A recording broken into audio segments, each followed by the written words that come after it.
자, 다시 한번 환영하고요. 우리 일어나셔서 주님 말씀 받겠습니다. 요한일서 4장 16절부터 21절까지 한 목소리로 합독하겠습니다. 하나, 둘, 셋. 하나님이 우리를 사랑하시는 사랑을 우리가 알고 믿었노니 하나님은 사랑이시라. 사랑 안에 거하는 자는 하나님 안에 거하고 하나님도 그의 안에 거하시느니라. 이로써 사랑이 우리에게 온전히 이루어진 것은 우리로 심판날에 담대함을 가지게 하려 함이니 주께서 그러하심과 같이 우리도 이 세상에서 그러하니라. 사랑 안에 두려움이 없고 온전한 사랑이 두려움을 내쫓나니 두려움에는 형벌이 있습니다. 두려워하는 자는 사랑 안에서 온전히 이루지 못하였느니라. 우리가 사랑하면 그가 먼저 우리를 사랑하셨습니다. 누구든지 하나님을 사랑하노라 하고 그 형제를 미워하면 이는 거짓말하는 자니 보는 바 그 형제를 사랑하지 아니하는 자는 보지 못하는 바 하나님을 사랑할 수 없느니라. 우리가 이 계명을 주께 받았나니 하나님을 사랑하는 자는 또한 그 형제를 사랑할지니라. 아멘. 앉으기 전에 우리 양옆 앞뒤로 주님 안에서 사랑합니다 한마디 더 하시면 좋을 것 같습니다.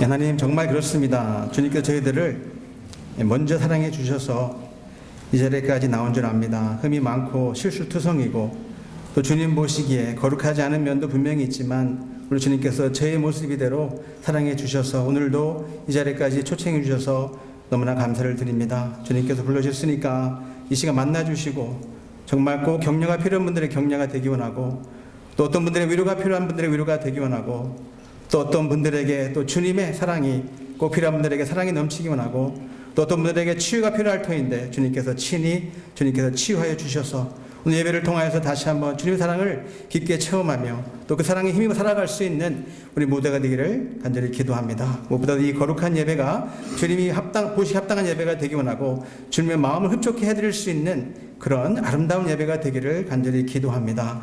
모든 영광을 주님께만 올려드리며 예수님의 이름으로 함께 기도했사옵나이다. 아멘. 아멘. 사람은 가치 있는 일을 하면서 살아가야 되는 것이 분명합니다. 그래야 우리가 보람을 느끼고 그리고 행복함을 우리가 알 수 있기 때문에. 그러면 가장 가치 있는 일이 무엇일까? 무엇보다도 저는 하나님께서 말씀하신 것처럼 오늘 본문에서 사랑하면서 살아가는 것, 그리고 사랑을 나누면서 살아가는 것. 그럼 무엇을 가장 우리가 사랑해야 되는 겁니까? 여기에서 답이 갈립니다. 어떤 분들은 죄송하지만 그것이 성공이라고 얘기하는 분들도 있고 어떤 분들은 그것이 재물이라고 얘기하는 분들도 있고 어떤 분들은 그것이 명예가 될 수 있고 어떤 분들은 심지어는 타이틀이 될 수도 있는 것 같습니다. 물론 이러한 것들이 우리에게도 어느 정도 필요한 부분이 있는 것 같지만 오히려 이것들 때문에 우리가 가장 사랑해야 되는 대상을 놓친다면 그것은 불행한 일이 되겠죠. 오히려 이런 것들로 인해서 내가 가장 사랑하는 대상에게 오히려 경쟁 상대가 된다면 정말 그것이야말로 가장 안타까운 일이라고 생각합니다. 여러분 이미 짐작하셨겠지만 우리가 가장 사랑해야 되는 것은 하나님입니다. 가장 사랑해야 되는 것은 바로 예수님이고 성령님이십니다. 왜 그렇습니까? 하나님께서 우리를 그런 존재로 만드셨기 때문에 처음부터 하나님이 중심이 되주셔야지 우리 삶 가운데 주어지는 것이 진정한 행복이기 때문에, 진정한 기쁨이기 때문에, 진정한 평안함이기 때문에 하나님만이 우리 인생 가운데 최후가 되어주실 때만이 우리 삶 가운데 우리 마음 가운데 주어지는 것이 바로 기쁨이기 때문에. 제가 여러 번 말씀드렸듯이 에덴 동산의 조건이 바로 그 중앙에 두 나무가 반드시 있어야 되듯이 그 두 나무는 결국 예수님이시기 때문에 자 이렇게 지음받았기 때문에 우리가 그것을 버렸을 때 주어지는 것이 바로 두려움이고 죽음입니다. 원래 행복한 존재로 만들어졌고 사랑받는 존재로 만들어졌는데 그 조건이 하나님이 최고가 되어야 되는데 내가 하나님을 버리는 순간 내 자신이 내가 주인이 되려 했던 그 순간부터 내 스스로 하나님이 되려 했는 그 순간부터 찾아오는 것이 바로 두려움이고 죽음입니다. 그러니까 인생이 허할 수밖에 없죠. 인생 가운데 주어지는 것이 평안함인 기쁨이 되는데 대신 찾아온 것이 염려고 또 근심 걱정이고 그 가운데 절망을 경험할 수 없는 인생으로 우리가 선택했다는 이야기예요. 하나님 마음 절대 그렇지 않습니다. 하나님 우리에게 오늘도 가장 좋은 것을 주시기 원하시는 분이에요. 그것이 바로 행복함이고 기쁨이고 소망인데 바로 그것을 주시기 위해서 오신 분이 바로 예수님입니다. 사랑을 통해서 우리가 스스로 내 사랑을 내가 만들어낼 수 있는 존재가 안 되니까 내 자신은 참 사랑이 없기 때문에 하나님께서 우리를 너무 사랑하시기 때문에 그 사랑을 회복시켜주기 위해서 오신 분이 바로 예수님이에요. 이것이 진짜 사랑이다. 선택한 건 뭡니까? 하나님께서 그래서 자신을 비우신 거예요. 그 조건이 뭐냐면 자신을 버리는 겁니다. 그 조건이 뭐냐면 우리와 함께 한다는 이야기예요. 하나님이신데 빌립보서 나와 있는 것처럼 분명히 하나님이시지만 동등 하나님인데 그 영광을 비우셨다. 그 영광을 내려놓으셨다. 심지어는 포기하셨다. 뭐 때문에요? 나 같은 죄인을 사랑하시기 위해서, 나같이 부족한 사람을 사랑해 주시기 위해서 오신 그 자체가 엄청난 사랑이라는 이야기입니다. 하나님이시잖아요. 예수님은. 여러분 그게 놓는 게 쉬웠을 것 같습니까? 가장 어려운 거 아닙니까? 하나님이신데 자기 아들을 죽이는 게 쉬웠을까요? 절대 아닙니다. 그만큼 우리를 사랑하신다는 이야기예요. 그만큼 나를 사랑한다는 이야기입니다. 그것 때문에 오신 거예요. 목사님 그거 어떻게 합니까? 말씀에 나와 있잖아요. 그것 때문에 우리는 말씀을 더욱더 사모해야 되고 말씀을 자꾸 들어야 되고 또 말씀대로 우리가 살아가려고 노력해야 됩니다. 이 말씀에 생각나는 게 있는데요. 어느 교회에서 어떤 목사님이 이제 다음 주 설교 제목과 본문을 미리 가르쳐 줬습니다. 예습해 오라고. 그래서 목사님이 성도님들에게 다음 주 설교 제목은 거짓말에 대한 것이고 그리고 본문은 예레미야 53장입니다. 그러니까 다른 성도님들에게 이렇게 얘기한 거예요. 반드시 예습해 오세요. 그래서 그 다음 주가 됐습니다. 목사님이 지난주에 물어본 것처럼 많은 성도님들이 계신데 제가 지난주에 숙제를 드렸는데 예레미야 53장 읽어보시고 오시면 손 들어보세요. 근데 아무도 안 드는 거예요. 다들 머리를 푹 숙이고 이러고 있는 겁니다. 그러니까 이 목사님이요 당황이 되셔가지고 아니 이렇게 성도가 많은데 제가 부탁을 드렸잖아요. 아니 미리 예습해 오시라고. 예레미야 53장 읽으신 분들 손 들어 보라니까. 그러니까 좀 미안했는지 한 4분 정도 손을 이렇게 4분 정도 손을 들었다는 이야기죠. 그때 목사님 마음이 쫙 가라앉으면서 쓴 웃음이 나오더래요. 눈치채신 분들 계시겠지만 예레미야는 53장이 없습니다. 우시는 분들은 모르셨던 것 같아요. 52장까지만 있죠. 뭔 얘기입니까? 거짓말한 거예요. 네 분은 그죠? 설교 제목이 거짓말에 대한 건데 말씀을 더 삼아라는 이야기입니다. 말씀을 더 읽으라는 얘기예요. 제가 그래서 만약에 여러분들에게 자 다음 주에 사도행전 29장을 읽어보세요 그러면 바로 아셔야 돼요. 목사님 29장 없잖아요. 사도행전. 그러시면 안 되죠. 이렇게 나와야 됩니다. 이렇게 나와야 돼. 그죠? 여러분 말씀을 통해서 정말 하나님의 참사랑을 오늘도 깨닫고 또 경험하고 나눌 때 정말 교회다운 교회, 성도다운 성도가 되는 줄로 믿습니다. 아멘. 자, 손 한번 이렇게 불끈 지시 오늘도 교회 구호를 한번 외치고 지나가겠습니다. 교회다운 교회. 목장다운 목장. 성도다운 성도. 참사랑을 경험하자. 참사랑을 나누자. 아멘. 이 하나님이 원하시는 거예요. 하나님이 원하시는 겁니다. 하나님의 사랑을 회복하는 것이 왜 중요합니까? 하나님의 사랑이 임해야 우리가 왜 사랑을 하는지를 알게 돼요. 하나님의 사랑이 임해야 우리의 인생의 목적이 보여집니다. 왜냐하면 하나님은 사랑 자체이시기 때문에. 그럼 사랑을 모른다는 얘기는 하나님을 모른다는 얘기고 하나님을 모르기 때문에 방황하는 거예요. 왜 사람들이 방황할까? 인생을 모른다는 이야기입니다. 왜 인생을 모릅니까? 하나님을 모르니까. 하나님 사랑을 모르니까. 하나님 사랑을 알 때 하나님이 누구인지 알게 되고 비로소 나의 인생이 이거로구나. 하나님 사랑이 임할 때 내가 누구인지 알게 되고 이렇게 살아가야 되는 거로구나. 이것 때문에 하나님께 나를 만드신 거로구나. 그 존재 목적이 분명히 보여져요. 여러분 아신 대로 지지난주에 우리 김용희 선생님 다녀가셨잖아요. 여러분 아마 기억나실지 모르겠는데 그분 본인 간증을 살짝 하셨습니다. 아버지가 정말 큰 하여튼 술집을 하셨고 근데 굉장히 난폭했다. 그래서 맨날 두들겨 맞고 정말 어렸을 때 삶이 너무 비참해서 정말 사랑이라는 단어가 존재하는지 몰랐대요. 너무 비참하니까. 너무 맨날 두들겨 맞으니까 저 아버지 언제 안 죽나. 근데 실제로 아버지가 일찍 돌아가셨다 그러지 않습니까? 가장 참 비참했던 그 순간이 있었는데, 감사하게도 어느 날 친구가 교회를 초청했는데, 교회 갔을 때 다른 복잡한 말씀도 아니었어요. 여러분 잘 아시는 요한복음 3장 16절. 하나님께서 이 세상을 이처럼 사랑하사 독생자를 주셨으니. 근데 자기는 그때 굉장히 본인이 충격을 받았다는 얘기예요. 사랑이라는 단어를 처음 들어봤대요, 태어나서.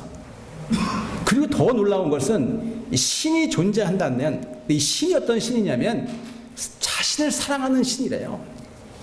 그런 신이 정말 존재한다면 내가 내 인생을 걸만하다.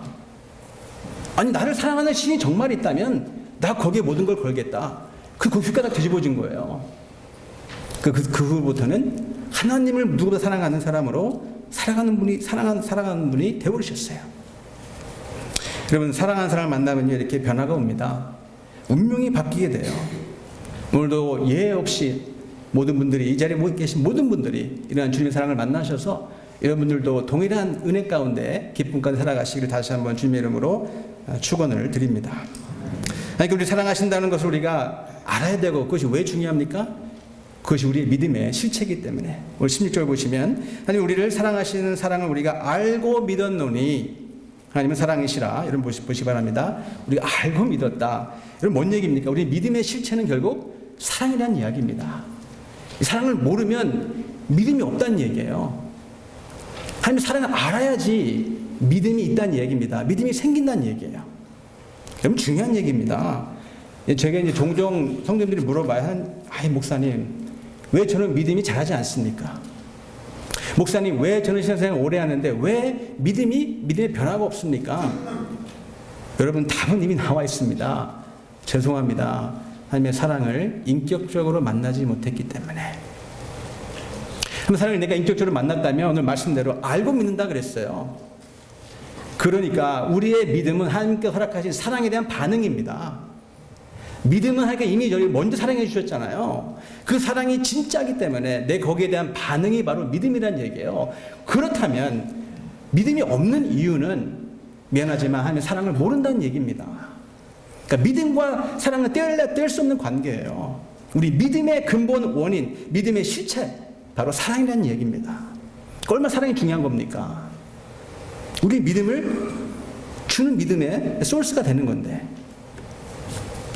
근데 이 사랑은 여러분 머리로만 하는 게 아니에요. 여러분 아시는 대로 인격적으로 알아야 되고 인격적으로 경험이 돼야 됩니다. 경험적으로 경험이 돼야 되는 거 진짜 사랑이라는 얘기죠. 근데 평상시에는 머리로 하는 사랑과 내 마음가짐으로 나오는 정말 인격적인 사랑에 있는 차이가 평상시에 잘 몰라요. 근데 평상시에 모릅니다. 머리로 하는 사랑인지 정말 인격적으로 내가 하는 사랑인지 잘 몰라요. 언제 아냐면 고난이 닥쳤을 때 그때 드러납니다. 내가 풀 수 없는 문제가 내 앞에 딱 맞닥뜨려졌을 때 그때 비로소 깨닫게 돼요. 머리로만 아는 사랑은 미안합니다. 바로 주저앉아 일어나질 못해요. 그런데 하나님의 사랑을 체험이 있는 분들은, 인격적으로 만난 분들은 고난이 오면 물론 힘든데 그 가운데 물론 넘어질 수 있지만 다시 일어날 수 있어요. 그 사랑이 있기 때문에, 그 사랑이 내 마음 가운데 있기 때문에, 그 사랑이 결국 나의 믿음의 실체이기 때문에 내가 힘들지만 다시 일어날 수 있는 것, 그게 거기서 차이가 있다는 이야기입니다. 믿음 그렇기 때문에 사랑에서 시작이 된다고 해도 과언이 아니고, 바로 믿음은 주님께서 허락하신 사랑 때문에 우리 가운데 임한 것이 믿음이라는 이야기입니다. 그렇기 때문에 내가 사랑을 알고 사랑할 때 정말로 믿어지는 거예요. 왜 믿음이 없다고 여러분 한탄하지 마시기 바랍니다. 내가 성경 지식이 부족한가? 그게 원인이 아니에요. 사랑하면은 보여지게 될 수 있고, 보여줄 수밖에 없고, 사랑하면은 느낄 수밖에 없고, 사랑하면 깨달을 수밖에 없고, 사랑하면 진짜로 믿어진다는 이야기입니다. 그런 시도 있잖아요. 그런 시가 진짜 존재하잖아요. 사랑할 때 비로소 보게 되었다. 사랑할 때 내가 비로소 듣게 되었다. 사랑할 때 내가 정말 느끼게 되었다. 사랑할 때 내가 정말 온전히 알게 되었다. 사랑할 때 내가 온전히 믿게 되었다. 온전히 그런 시도 있지 않습니까? 사랑할 때 진실을 보게 된다는 이야기입니다. 사랑할 때 내 마음이 열리고 그 사랑하는 사람의 마음, 그 말을 듣게 돼 있다는 이야기입니다. 사랑하니까 하나님의 말씀을 내가 들을 수밖에 없고 듣고 싶은 마음이 생기고, 하나님 내가 사랑하는 마음이 생기기 때문에 이 말씀대로 내가 살아가고 싶은 열망이 당연히 생기는 거 아니겠습니까? 제가 어렸을 때요, 이제 흑백 TV 시절입니다. 예, 저희 동네에 처음 흑백 TV가 나왔거든요. 예, 그때 이제 제가 이제 어렸을 때인데 정말 기다려진 시간이 어떤 시간이었냐면 그러니까 인형극. 그때 이제 제목이 뭐였냐면 바보 온달과 평강공주. 그 시간을 제가 꼭 기다렸어요. 너무 인형을 너무 재밌게 하는 거예요. 그래서 뭐 아시잖아요, 내용은. 그렇죠? 뭐 평강공주, 고구려 왕의 딸임이었고, 뭐 어렸을 때 하도 울어가지고 울보공주였는데 그 아버지가 하도 우니까 그냥 얼음장을 넣은 거죠. 너 그렇게 울면 나중에 커가지고 너 바보 온달과 결혼한다. 그 아버지가 자꾸 얘기를 한 거예요. 그걸 듣고 자란 겁니다, 이 공주가. 실제 나이가 돼서 이제 시집갈 나이가 되었는데 그 아버지 말을 하도 해가지고 그게 마음에 박힌 거예요. 그래서 아버지한테 우게 됩니다. 나 진짜 바보 온달과 결혼할래. 이거 난리가 난 거죠. 그러니까 아버지가 아니 말도 안 되는데 결국 딸이 이겼습니다. 자녀들이 못 이기잖아요. 결국 딸의 소원대로 이 바보 온달과 결혼하게 됐습니다. 근데 어떤 일이 벌어지죠? 이 딸이, 이 공주가 이 바보 온달에 가가지고 이 남편을요 훈련을 시키잖아요. 글을 가르치기 시작했고 무술을 연마하게 도와줍니다. 결국 훌륭한 장군이 되잖아요. 나중에 중국이 쳐들어왔을 때 고구려 병사로서 장군으로 나가가지고 그 군대를 물찌릅니다. 그때 딱 왕의 정말 마음을 시원케 하죠. 비로소 사위다운 사위로 인정을 받게 된다는 이야기입니다. 이게 정말 실화인지 제가 일부러 리서치를 해봤어요. 이게 실화인가. 근데 반반이에요. 이 반반이야. 어떤 글을 읽어보면 이건 말도 안 된다. 이건 말도 안 돼.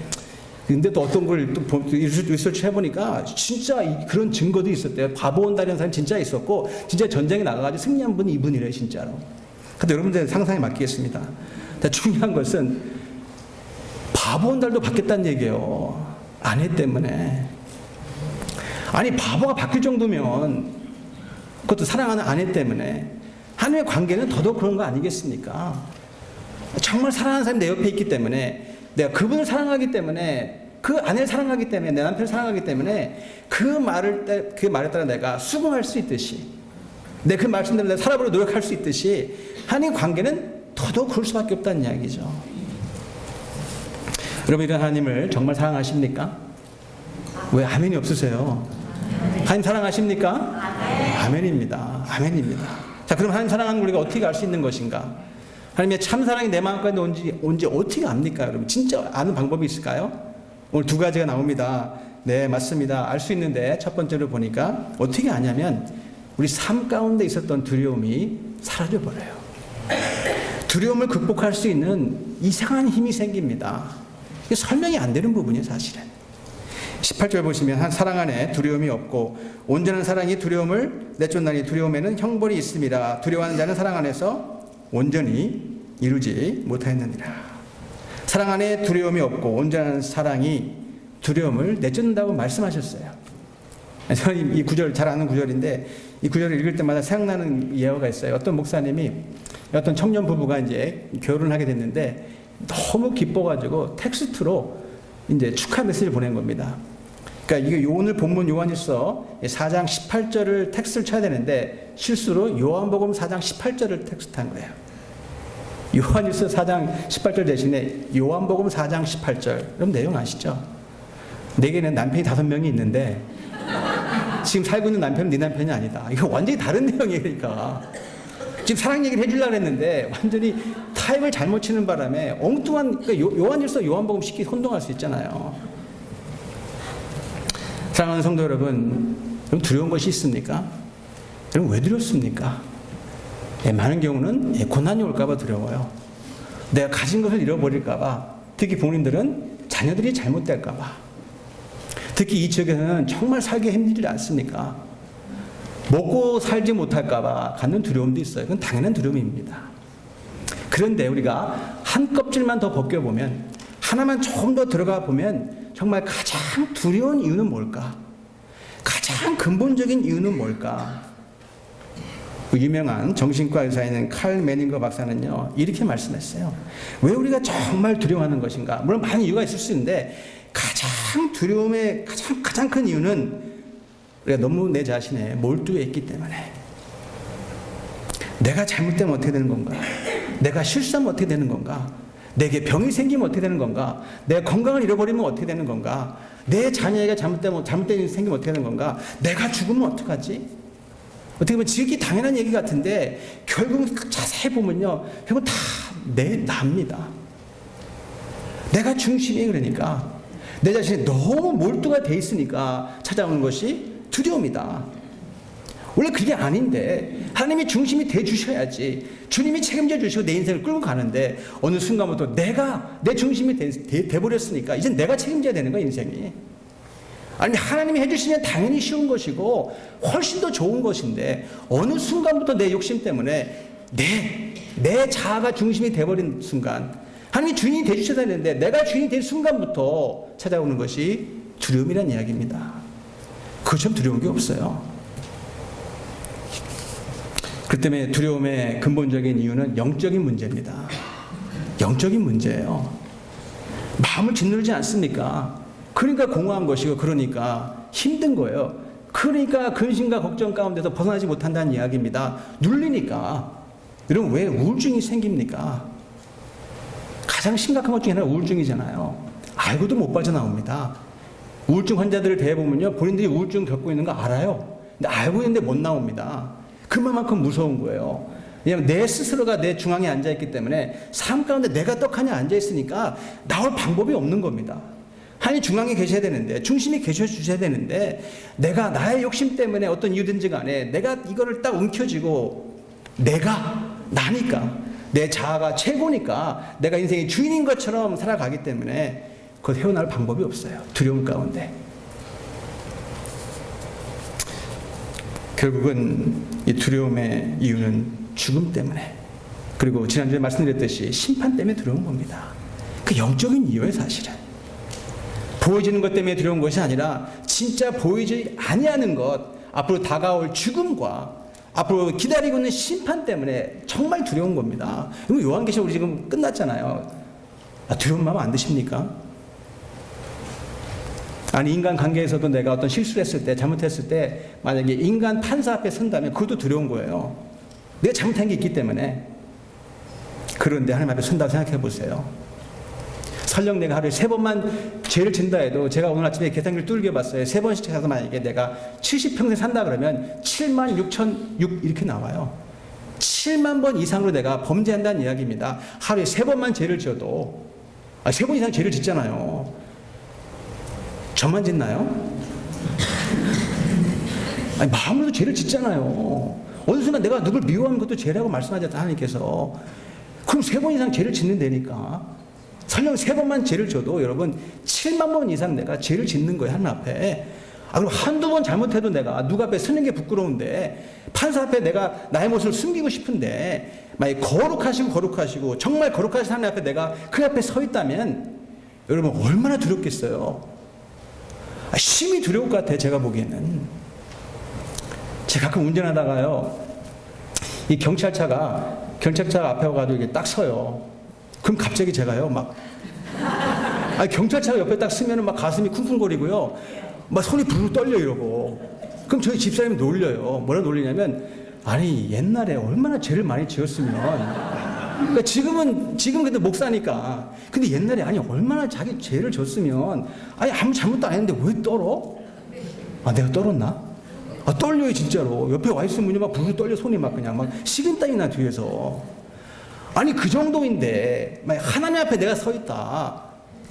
그 거룩하시고, 또 거룩하신 하나님 앞에 내가 서 있다면, 나같이 죄인이고, 죄인 중에 괴수인 나 같은 사람이 서 있다면, 이건 말이 안 나오는 거예요, 이거는. 그 두려움은 정말 두려움일 것입니다. 근데 감사하게도 하나님께서 말씀하시는 것이 바로 그 두려움을 하나님께서 걷어갔다는 얘기예요. 그 죽음의 두려움을 걷어갔다는 이야기입니다. 그 심판의, 그 사망의 그늘을 걷어갔다는 이야기입니다. 왜요? 우리를 너무 사랑하시니까. 그렇게 되면 안 되니까. 그걸 원치 않으시니까. 그렇게 되는 것이 아니니까. 하나님께서 우리를 너무 사랑하시니까. 그걸 원치 않으시기 때문에 우리에게 오셔서 그 두려움을, 그 사망의 그늘의 우리를 건져주셨다는 이야기입니다. 여러분, 이것이 사랑의 파워입니다. 하나님께서 이 마마코리를 사랑하신다는 이야기예요.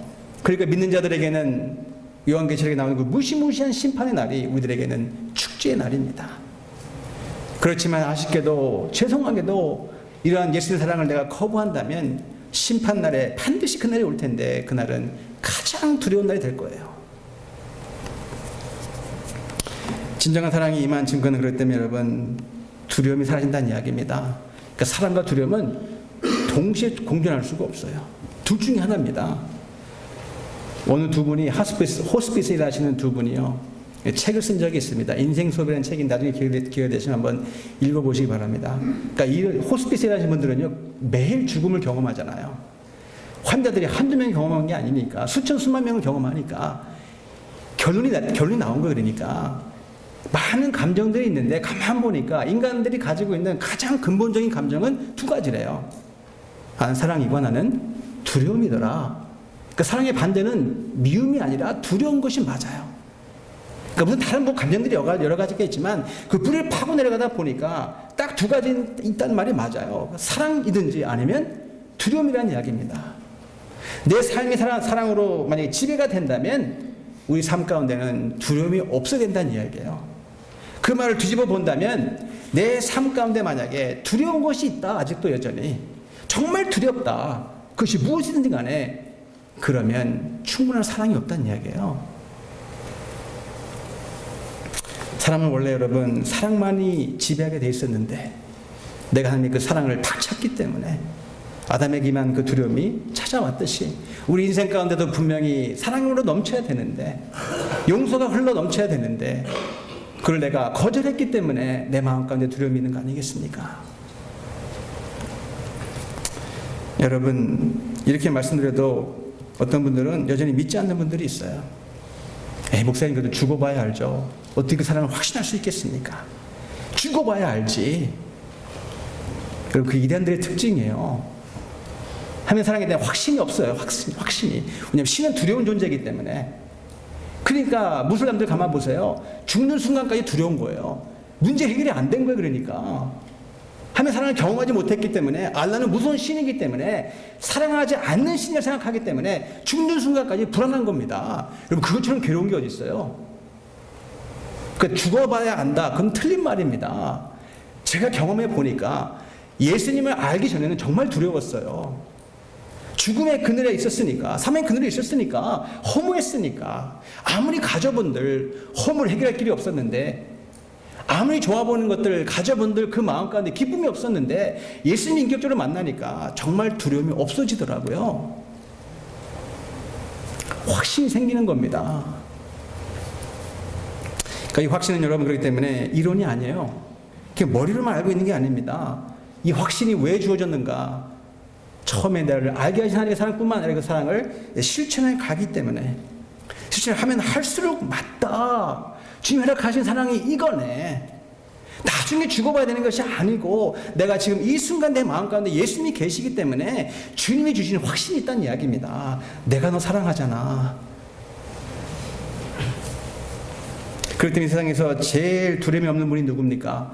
이 세상에 제일 담대한 사람이 누구예요? 김태훈 목사요? 더 담대한 사람이 있어요. 무술 고술자? 뭐 태권도 구단? 그분들도 담대한데 더 담대한 사람이 있습니다. 막대한 권력을 가진 사람? 그 사람보다 더 담대한 사람이 있어요. 누군지 아십니까? 이 세상에 제일 담대한 분이 누구예요? 하나님 빼놓고. 엄마들이에요, 엄마들. 뭔 얘기입니까? 제가 한 번은요, 제 집사람을 한번 코스코 따라가 봤어요. 근데 물건을 집는데 겁이 없어요. 아니, 물건을 막 집어요, 그냥. 제가 놀랐어요. 그냥 막 집어. 그리고 크레딧 카운터에 딱 섰는데 크레딧 카드를 겁도 없이 확 꺼내요. 아니 그걸 전혀 두려움 없이 카드를 딱 내미는 거예요. 근데 평상시 모습이 아니거든요. 왜냐면 만약 스타벅스 갔는데 저를 위해서 커피 한 잔 산다. 그럴 때 이 카드를 낼 때 그 손이 발을 떨려요. 남편 커피 하나 사줄 때는요, 이거 꼭 마셔야 돼? 그래서 그 손을 발을 떨어요. 그런데 코스코 갔는데 정말 겁이 없어 진짜로. 물건을 막 짚고요, 그냥 카드를 쓱 꺼내더니 그냥 바로 결제하는 거예요. 근데 그 물건들이 딸들을 위한 물건들이에요. 정말 겁이 없어. 엄마들은 정말 담대합니다. 그런 면에서. 그럼 아빠들은 겁이 많습니다. 제가 말씀드렸잖아요. 왜 지난번에 그 탈북자 이 부부를 돕는 목사님이 한 분은요, 이 탈북자 부부가 너무 안 돼가지고 이 탈북을 시키기 위해서 이 가족을 만납니다. 만났는데 이 엄마 아빠가 있고 어린 딸이 딸 하나가 있어요. 그리고 삼촌이 있습니다. 그러니까 이 탈북자를 돕는 목사님이 이 가정을 석 달 이상 훈련을 시키는 거예요. 그러니까 중국 대사관 앞에 어느 날 갈 테니까 이 아빠랑 삼촌한테 신신당부하는 거예요. 제발 부탁이니까 사랑하는 엄마와 딸을 먼저 대사관으로 밀어놓고 그 다음에 기회가 되면 아빠랑 그 다음에 삼촌은 그 다음에 들어가면 됩니다. 그러니까 당연히 아빠랑 이 삼촌은 당연한 얘기 아닙니까? 아니 여자가 약하니까 어린 딸이 약하니까 당연히 엄마랑 딸을 먼저 밀어넣어야죠. 그렇게 약속을 한 겁니다. 정말 디데이가 됐어요 실제로. 그래도 그 중국 대사관 앞에 딱 갔습니다. 그럼 원래 시나리오는 정말 그 연습한 대로 엄마랑 딸을 먼저 밀어넣어야 돼요. 근데 마지막 순간에 그 아빠랑요 삼촌이 먼저 휙 들어가 버렸어요 그냥. 그게 결국 다 잡혔어요 그 바람에. 근데 이게 감사하게도 정말 다행인 게 이게 비디오가요 찍힌 겁니다. 이게 안 찍혔으면요 이 사람들 다시 북한으로 보내져가지고 아마 아오지 탄광 뭐 보내져가지고 다 죽었을 겁니다 그냥. 근데 감사히 이게 찍혀져가지고요 전 세계 유튜브로 이게 배포가 돼버린 거예요. 그 어쩔 수 없이 민간단체 다 들고 나가지고 압력을 넣어가지고요 결국 그 가정이 전부 다 나중에 한국까지 오게 됐어요. 이건 잘된 케이스입니다 그나마. 근데 아빠들은 비겁해요. 아멘이요? 아니 아멘 할 정도는 아닌데. 네, 하여튼 네. 자, 하나님의 사랑을 우리가 어떻게 알 수 있습니까? 두 번째로 형제를 사랑함으로. 21절 보시면요 우리가 이 계명을 주께 받았나니 하나님을 사랑하는 자는 또한 그 형제를 사랑한다. 우리가 다 아는 내용 아닙니까? 하나님을 사랑해야지만 여러분 형제를 사랑할 수 있다는 얘기예요. 아니 사랑할 수밖에 없다는 이야기입니다. 이 말을 뒤집어 보면 형제를 사랑하지 않는다면 하나님을 결코 사랑하지 않는 말도 된다는 이야기예요. 실제 그 앞구절에 나왔지 않습니까? 누구든지 하나님을 사랑하노라 하고 형제를 미워하면 이는 거짓말하는 자니 보는 바 형제를 사랑하지 아니하는 자가 보지 못하는 바 하나님을 사랑할 수 없다. 아니 바로 옆에 있는 형제 자매를 내가 사랑하지 못하고 용서를 못한다면 어찌 보이지 않는 하나님을 사랑할 수 있을까? 그건 거짓말이라는 얘기예요. 말은 그렇게 할 수 있어요. 하나님 사랑합니다. 주님 사랑합니다. 눈물까지 흘릴 수 있어요. 그런데 바로 옆에 있는 내 형제 자매를 사랑하지 못한다면 미안합니다. 성경이 맞아요. 이 말을 바꿀 수는 없잖아요 우리가. 하나님 사랑하지 않는 거라니까. 거짓말이라니까. 이 말 누가 지금 쓰고 있는지 아세요? 사도 요한이 지금 이 말 하고 있는 겁니다. 그럼 사도 요한은요 원래 성질이 더러운 인간이에요. 이 별명이 뭡니까? 우레 아들이에요. 천둥의 아들. 얼마나 다혈질이면 성격이 불같다는 얘기입니다. 정말 자기밖에 모르는 인간이에요. 그러니까 자기만 챙기는 사람, 심지어는 야망이 있는 사람이에요. 그러니까 맨날 하나님 앞에 예수 앞에 내가 오른팔 될게, 내가 왼팔 될게 맨날 투정 부린 사람입니다. 그리고 베드로가 너무 미워가지고 베드로를 맨날 공격했던 사람이에요. 그 성질이 불같은 사람인데 여러분 나중에 별명이 바뀌잖아요. 여러분 아신 대로 사랑의 사도. 그것도 자기가 자기 자신을 그렇게 불러. 좀 교만해 보이지만 진짜이기 때문에 그래요. 아니 정말 불같은 사람, 다혈질인 사람이 성질이 더러운 인간이 바뀌었습니다. 사랑하는 사도. 그 나중에 보니까 그 더 미워하는 베드로를요 열심히 도와가지고 그 누구보다도 베드로에게 가장 도움을 많이 준 사람, 선교 파트너가 돼버려요. 아예 그냥 바뀐 겁니다. 아니 어떻게 바뀌었을까? 하나님의 사랑을 인격적으로 만났기 때문에, 하나님의 사랑을 인격적으로 만났기 때문에 그 다혈질인 인간이, 그 성질 그 더러운 인간이 자기밖에 모르는 철저한 이기적인 사람이 완전히 이타적인 사람이 돼버려요. 완전 다른 사람이 돼버립니다. 그것이 바로 하나님의 사랑의 파워입니다. 여러분 그렇다면 왜 우리가 이렇게 말씀을 드려도 형제를 사랑하지 못합니까? 자매도 포함되어 있는 거예요. 그 중에 이유가 하나는 뭐냐면 우리가 다른 것을 인정하지 못하기 때문에. 틀렸다고 얘기하는 거예요. 너가 틀렸잖아. 내가 맞잖아. 넌 틀렸잖아. 그러니까 그게 이제 용납이 안 되는 거예요. 용서가 안 된다는 이야기입니다. 근데 물론 그런 경우도 있어요. 틀린 경우도 있습니다. 근데 대부분의 경우 보니까 그렇지 않아요. 다른 거예요, 다른 거. 쉽게 말씀드리겠습니다. 여러분, 부부 관계를 보세요. 전 이걸 잘 몰랐습니다, 처음에는. 그리고 저희도요, 처음에 엄청나게 싸웠어요. 그리고 저는 도저히 이해가 안 되는 거예요. 아니, 이 마누라가 왜 이렇게 얘기를 할까? 아니, 왜 이렇게 행동할까? 저렇게 변하지 않을까? 하여튼 굉장히 스트레스가 쌓이는 거예요, 제 자신에게. 어떻게 저렇게 행동할 수 있을까? 그런데 20년을 살고 나니까 그때 깨달음이 오는 겁니다. 그러니까 20년 살고 난 그 다음날 느껴진 거예요. 아, 하나님께서 우리 여자분들은 다르게 만든 거로구나. 아, 이건 틀린 게 아니네. 이건 다른 거네. 제 경우에 이건 20년 넘자마자 그때 깨달아진 거예요. 그 말만큼 둔한 거예요, 제가. 근데 가만 보니까 남자들 비슷해요. 저만 그런 게 아니야. 가만 보니까. 이 부부관계를 가만 보니까 저랑 비슷해, 남자들은. 잘 모릅니다. 하나님께서 깨달음을 주신 거예요, 저에게. 다르게 만들어냈다니까, 내가. 하나님 말씀하시더라고요. 다르게 만들어니까 당연히 다른 거지. 틀린 게 아니라. 그럼 그대로 내가 받아들여야 되는 거예요, 그냥. 자꾸 고치려고 하지 말고, 너네 그거밖에 안 되냐? 너 왜 내 항상 기대에 못 미치냐? 너가 틀렸다, 너 그거. 정죄하지 말고 다른 것을 받아들이라는 얘기입니다. 그러니까 자녀들도 마찬가지예요. 여러분, 인생 살아가는데 가장 어려운 것 중에 하나가 자녀 키우는 거잖아요. 근데 특별히 여기 미국에 사는 우리 부모님들은 잘 들으시 바랍니다. 특히 우리는 한국에서 왔잖아요. 한국에서. 유교 세상에 꽉 차 있는 분들이 많아요. 그러니까 보통 어떤 일이 생기냐면 우리 2세들은 여기서 태어난 아이들이에요. 그러니까 잘 몰라요, 한국의 문화를. 그러니까 유교가 뭔지도 모릅니다. 뭔 얘기냐면 우리 2세들이 지나가다가 이러잖아요. 하이. 그건 대단한 거예요, 그거는. 근데 어떤 분, 너 이리 와봐. 너 이리 와봐. 90도 각도 꺾어. 어우, 버장머리가 없네. 가정교육을 어떻게 받은 거야. 막 야단을 쳐요. 아우, 정말 저거, 야, 부모가 어떤 부모인지 모르겠는데, 가정교육이 저게. 그럼 본인 생각이지.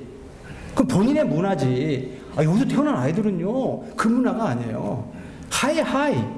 그럼 나도 그럼 하이 하면 되는 거예요, 그냥. 괜히 부르다가 너, 야, 90도 꺾고 막. 아, 정말 답답해, 제가 보기에는. 그게 아니라니까요. 다른 것을 인정하시기 바랍니다. 그리고 목회자와 성도 관계도 마찬가지예요. 많은 경우는 다른 겁니다. 성도님이 목사님 바라보는 관점과 목사님들이 성도님 바라보는 관점이 다를 수밖에 없어요. 제가 옛날에 그 평신도를 지내봐서 압니다. 저는 감사하게도 평신도 생활을 해봤어요. 집사도 해봤고 다 해봤습니다. 한 번은 제가 한번 말씀드린 것 같은데 텍사스에 있을 때 제가 섬긴 교회가 30여 명 채 안 되는 자그마한 교회였어요. 그러다 보니까 일꾼이 없는 겁니다. 근데 저는 그 당시에 예수님을 인격적으로 만나가지고 너무 기쁜 거예요. 그러니까요, 항상 교회가 어려운 거는 일꾼들이 항상 부족해요. 어느 교회도 마찬가지입니다, 그거는. 그러니까 제가 그냥, 목사님, 없어요? 그럼 제가 할게요. 그래서 제가 동시에 한 번은 재정부장, 선교부장, 그리고 성가 대장까지 했어요. 저는 음악 전혀 모르거든요. 박자도 못 맞춰요. 음치입니다, 음치예요. 그런데 할 사람이 없다 그러니까 제가 할게요, 목사님. 걱정하지 마세요. 제가 하겠습니다. 동시에 서너 개를 한 적이 있어요. 정말 열심히 섬겼습니다. 근데 제 마음까지 들어오는 게 어떤 때는 목사님 이해가 안 되는 거예요. 아니, 목사님이 저렇게 말씀하시지? 왜 저렇게 결정하시지? 도저히 제가 이해가 안 되는 거예요. 그러니까 마음 가운데 어려움이 생기는 거야. 근데 하루는요, 목사님이 저희 집에 찾아오셨어요. 찾아오셔서 저한테 그러는 거예요. 김 집사님, 제가 어떤 행동을 할 때, 결정할 때 속상하시죠? 네, 그랬습니다. 그랬더니 이 목사님께서요, 우리 김 집사님은 제 마음을 모를 겁니다. 근데 그 말씀을 하는데 제가 솔직히 좀 섭섭하더라고요. 아니, 왜 섭섭하냐면, 난 교회 열심히 섬기는데 본인 마음을 모를 거라고 얘기하니까. 집사님은 죽었다 깨나도 내 마음 모를 겁니다. 목회자는 마음 모를 거예요. 정말 섭섭해, 진짜로. 정말 섭섭했어요, 그 순간만큼은. 내가 못하는 게 뭐가 있는데, 열심히 섬기는데, 그렇게 얘기해 주시니까. 그런데 제가 그 자리에 서 놓고 보니까 종종 그 목사님 생각이 나요. 이런 거로구나. 이런 거로구나. 저는 눈만 뜨면은 거의 20시간을 교회밖에 생각 안 합니다. 어쩔 수 없어요. 어쩔 수 없습니다. 20시간 이상 생각하는 것이 교회밖에 없어요. 그러니까 생각이 다를 수밖에 없어요. 관점이 다를 수밖에 없습니다. 틀린 것이 아니고 다른 겁니다. 자, 그래서 여러분, 제가 한두 가지 말씀을 드립니다. 이 목회자와 성도들 관계가 중요하기 때문에 알면 알수록 오해가 줄어들고 더 사랑하게 되니까. 많은 경우는 제가 얘기를 안 할 경우를 보니까 몰라요. 알아주려니 알거니 했는데 보니까 이 참 표현이 중요한 게, 커뮤니케이션이 중요한 게 얘기를 안 하니까 모르더라고요. 이런 겁니다. 이 목회하다 보니까 어려운 것 중에 하나가 뭐냐면 어떤 의사를 결정할 때가 힘들어요. 어떤 경우는 제가 혼자 해야 되는 결정이 있어요. 하나님께 주시는 비전, 예를 들면 하나님께서 모세를 통해서 비전을 주셨듯이 그런 경우는 제외하고 대부분의 경우는 같이 할 수 있는 겁니다. 그래서 저에게 주어진 선택이 이거예요. 어떤 의사 결정을 내릴 때, 예를 들면 어떤 직분을 세울 때 저는 선택이 두 가지입니다. 내가 단독적으로 혼자 해버리든지, 아니면 성도님들의 의견을 듣든지, 아니면 추천을 받든지. 제가 양쪽을 다 해봤어요. 단독으로 결정했더니 목사님이 너무 독선적이다. 목사님 너무 권위적이다. 어떻게 혼자 다 하십니까? 그런 얘기를 들은 적이 있어요. 그런데 또 어떤 분들의 추천을 듣고 또 하니까 또 다른 말이 들려요. 목사님, 그렇게 귀가 얇으십니까? 그걸 목사가 혼자 결정해야지. 뭐 그걸 또 다른 사람 말을 듣고 또 결정하십니까? 이래도 얻어맞고 저래도 얻어맞아요.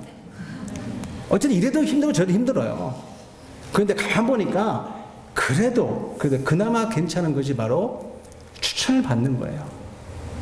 어떤 성도들이 추천을 받는다는 이야기입니다.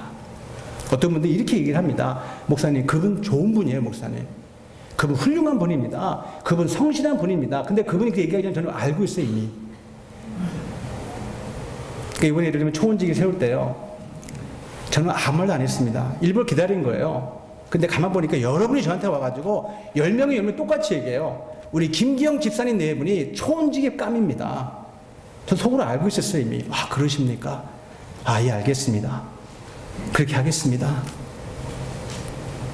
지난 3년간 목자와 목녀, 권사, 집사, 심지어는 부장님들까지 제가 단독으로 결정한 적 한 번도 없어요. 다 뒤에서 어떤 분들이 추천을 해주셨고 어떤 분들이 권면이 있었기 때문에, 물론 겉으로 보여질 때는 제가 혼자 한 것처럼 보이지만 혼자 한 적 한 번도 없습니다. 다기를 들은 거예요. 근데 참 감사한 게 좋은 건 좋은 겁니다. 성실한 건 성실한 거예요. 뭔 얘기냐면 어느 교회에서 섬기는 건 다 안다는 얘기입니다. 목사님, 저분 성실한 분이에요, 목사님. 저분 정말 좋은 분입니다. 목사님, 저분을 키우셔야 됩니다. 목사님, 저분은요, 앞으로 우리 교회를 짊어지고 나갈 분입니다. 저도 그렇게 생각해요. 컨펌이 된 겁니다. 10번 중에 9번은 정확합니다. 그렇게 맞아떨어져요. 근데 10번 중에 1번 정도는 생각이 달라요. 그럼 저는 이렇게 얘기합니다. 생각이 좀 죄송합니다. 조금 시간이 필요할 것 같습니다. 그렇게 합니다. 근데 10번 중에 9번 이상은 똑같이 본다는 이야기입니다. 훌륭한 거니까. 또 한 가지 말씀드리면, 저랑 어떤 얘기를 할 때는요, 부탁입니다. 머리 굴리면 안 돼요. 뭔 얘기냐면, 저는 아로 받아들여요. 그 언어입니다. 근데 괜히 이렇게 말을 빙 돌려가지고, 욕을 원하는 건데, 이렇게 막 얘기를 막 꽈가지고요. 그러면 저는 이미 알고 있어요. 뭘 원하시는지. 그냥 솔직하게 얘기하세요. 목사님, 부족하지만 내가 원하는 건 이겁니다. 목사님, 도와주세요. 그럼 제가 마음이 너무 약한 목사이기 때문에 모든 걸 동원해서 도와드립니다. 정직하잖아요. 형제를 정죄하며 형제를 미워한다면 겉으로는 예배를 드린들 하는 예배를 안 받으시겠다는 얘기입니다. 그럼 왜 형제 사랑해야 됩니까? 하나님의 사랑이 임해야 되는데 바로 예배가 달린 분이라는 이야기입니다. 하나님 그 예배 안 받겠다는 얘기예요. 그럼 잘 아시는 대로 마태복음 5장 23절 24절 보시면 그러므로 예물을 제단에 드리다가 거기서 내 형제에게 원망될 만한 일이 생각나거든 예물을 드리던 제단 앞에 가서 먼저 형제 화목하고 그 다음에 와서 예배드리라. 그만큼 사랑이 중요하다는 얘기입니다. 그만큼 용서가 중요하다는 얘기예요. 한 사랑한다고 얘기해놓고 어떤 형제를 내가 미워한다거나 내가 사랑하지 못하는 상태로 예배를 드린다면 죄송합니다. 하나님이 그 예배를 안 받으시겠다는 얘기예요. 그럼 그 말을 뒤집어 본다면 그 사람이 설령 잘못했더라도 내 양에 차지 않더라도 내 성질을 건드렸다 한들 주님을 사랑하는 마음이 있다면 내가 정말 예배자라면 그 사람을 용서할 수밖에 없다. 그 사람을 품을 수밖에 없다는 이야기입니다. 뭐 때문에? 하나님 사랑 때문에. 나는 안 됩니다. 나는 그만한 인격이 되지 못해요.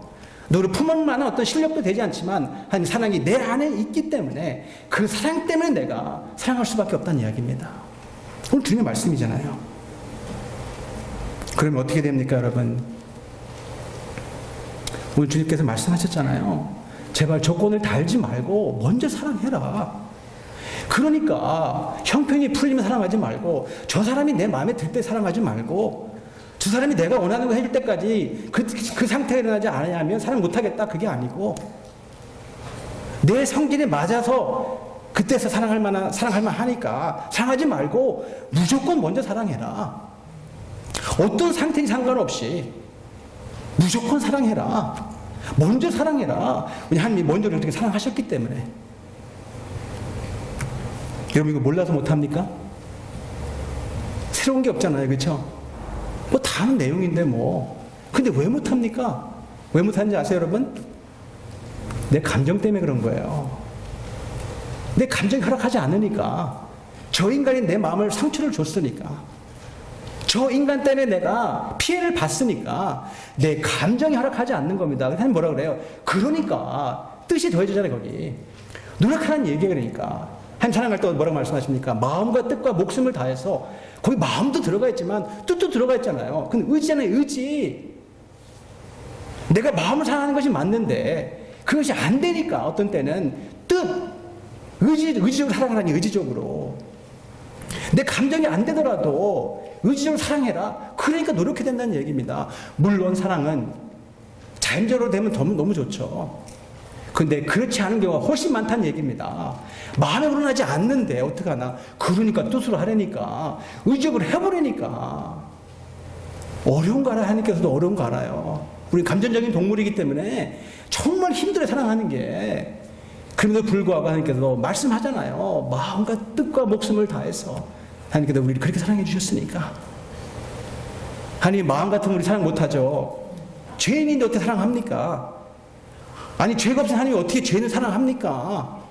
그 옆에 가면 바로 죽는데 의지에 의지. 사랑하겠다 결단을 내리신 겁니다. 무조건. 그러면 그 사랑은 어떤 사랑입니까? 그 사랑은 그렇기 때문에 구체적으로 사랑할 수밖에 없어요. 구체적으로 사랑할 수밖에. 막연한 사랑이 아니야. 그러니까 형제 좀 사랑하세요. 피상적인 것도 아니고 지나가는 하는 얘기도 아니고 이 사랑은 여러분 먼저 사랑하는 사람뿐만 아니라 구체적인 게 구체적인 거. 그리고 구체적인 게 뭡니까? 그 사랑을 보니까 주는 사랑입니다. 하나님이 이 세상을 이처럼 사랑하사 독생자를 주셨으니 말로만 하는 사랑이 아니라 지나가면서 한번 흘린 사랑이 아니라 피상적으로 정말 하지 않을 얘기도 아닌데 그냥 어쩔 수 없는 그 얘기가 아니라 진짜 주셨다는 얘기입니다. 그러니까 사랑은 진짜 구체적인 거예요. 주는 사랑입니다. 주는 사랑이에요. 제가 아마 제 기억이 맞다면 생명의 삶 묵상 에세이 있었던 것 같아요. 어떤 목사님이 어떤 형제를 만났는데 형제님 잘 지내십니까? 그 형제님이 네. 그리고 이제 지나친 거예요. 근데 이 형제가 자살을 했어요. 자살을. 그 목사님이 아차했다는 이야기입니다. 한 번 더 물어볼 걸. 정말 괜찮아요? 정말 괜찮습니까? 한 번 더 물어봤으면 혹시나 사실은 나 이런 문제가 있었습니다. 그 얘기를 할 수 있었을 텐데. 이건 무슨 말씀입니까? 우리 주변에 보면 어려워 보이는 분들이 있어요. 그럼 그게 지나가다가 뭐 괜찮습니까? 그러면 보통 한국 사람들은 자존심이 강하기 때문에 괜찮아요. 이렇게 지나갑니다. 한국 사람 자존심이 강하잖아요. 근데 만약에 정말 괜찮나요? 정말 괜찮아요? 만약 한 번만 더 물어본다면 분명히 사실 나 정말 어려워요, 목사님. 한 번 더 물어보면 사실은요, 나 어렵습니다. 한 번 더 물어보시기 바랍니다. 그게 관심이고 사랑이에요. 하나님이 바라시는 것들 때문에 희생적인 사랑이 될 수밖에 없어요. 그러니까 적당히 눈치 보고 모른 척하면 끝입니다.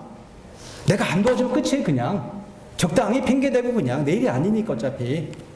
그냥 모른다, 모른 척 지나갈 수 있는 거예요. 아니면 내가 내 형편이 안 된다 생각하니까 그냥 안 되는 건 안 되는 거다. 그러면 희생이 필요 없잖아요. 아니, 안 되는 건 안 되고 되는 건 되는 거라면 뭔 희생이 필요합니까? 아니, 안 돼도 돼야 되는 것이 희생이지 그러면. 아니, 할 만하면 다 할 수 있으면 그게 무슨 희생적인 사랑입니까? 그럼 남들 다 할 수 있는 거예요, 그 정도는. 그럼 믿지 않는 분들 할 수 있어요, 그 정도는. 우리 더 많이 하잖아요.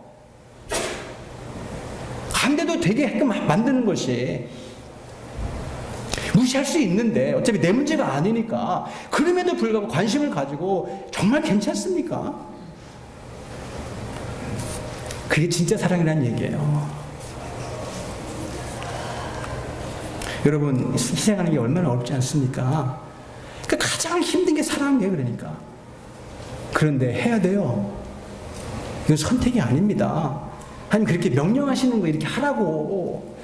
하나님 그렇게 하셨기 때문에 나에게 먼저. 안 그러면 그 사랑이 진짜가 아니니까. 아니면 너무 이기적인 사람이잖아요, 그러면. 받기만 하고 안 주는 거니까. 그럼 나에게 이미 충분히 주셨는데, 나에게 생명을 주셨는데, 아깝다고 안 주면 안 되지 않습니까? 바로 누군데? 형제고 자매인데. 그러면 여러분, 자꾸 우리 BFP 사랑합시다. 여러분, BFP 사랑하는 건 맞아요. 근데 옆에 있는 형제 사랑을 못한다면, 그거는 이루어질 수 없는 사랑이에요, 그거는.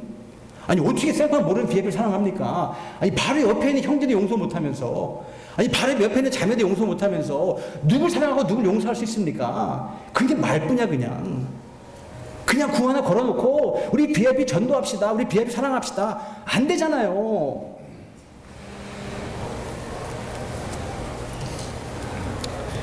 여러분, 타 지역에 사는 어떤 아는 분이요, 이단에 빠졌다는 소리를 듣고 제가 전화를 한 번 했는데, 아니, 어떻게 하다가 이단에 빠진 거야? 아니, 어떻게 하다가 이단에 빠졌는데, 충격적인 대답을 들었어요. 지금까지 내게 이 정도로 사랑을 베풀어준 교회가 없었다. 저는 깜짝 놀랐습니다. 이단에 빠진 이유가 내가 다른 교회 여러 번 다녀봤는데 이제까지 지금까지 나에게 이만큼 사랑을 베푼 교회가 없었다. 근데 이단을 한다는 얘기, 이단들은. 여러분, 예수님이 꿈꾸시는 교회 공동체, 목장 공동체, 완전한 모습은 아닙니다. 다 흠들이 있어요. 다 실수합니다. 다 내 마음에 차지 않아요. 맞습니다. 그럼에도 불구하고 주님께서 나를 사랑하셨기 때문에, 나를 그러한 상태임에도 불구하고 나를 먼저 사랑해 주셨다면 우리가 더욱 노력해야 됩니다. 그 사랑이 진짜로 내가 말할 수 있다면, 내가 기독교인이라고 내가 정말 고백한다면, 내가 주님의 자녀라고 내가 말할 수 있다면, 그 말은 즉슨 오늘 말씀에 보니까 그러면 형제 사랑하는 이야기입니다. 여긴 예의가 없다는 얘기예요. 조건이 안 붙었어요. 형제가 이렇게 할 때, 내 마음에 들어올 때에 이렇게 사람이 좀 변하면 그게 아니에요. 있는 모습대로 사랑해 주라니까. 말로만 하지 말고 주라니까. 이 세상은 여러분, 바로 이런 공동체에 대한 갈망이 있습니다. 이 세상은 여러분, 이런 교회를 찾고 있어요. 이 시대는 이런 교회가 너무 필요하다는 이야기입니다. 왜냐하면 바깥에는 이런 사랑이 없으니까. 바깥에 있는 사랑이 존재하지 않으니까. 그럼 교회에 와서는 이런 교회가 왔다면 이런 사랑이 있어야 되는 거 아닙니까? 부디 여러분, 이런 교회, 이런 목장, 이런 가정이 돼서 내가 주님께 받은 사랑을 내가 혼자 갖고 살아가는 것이 아니라 사랑을 반드시 나눠주셔서 주님께 영광이 되며 많은 분들에게 기쁨의 근원이 되는 바로 여러분과 내가 되기를, 제가 되기를 주님의 이름으로 간절히 축원을 드립니다. 기도하겠습니다.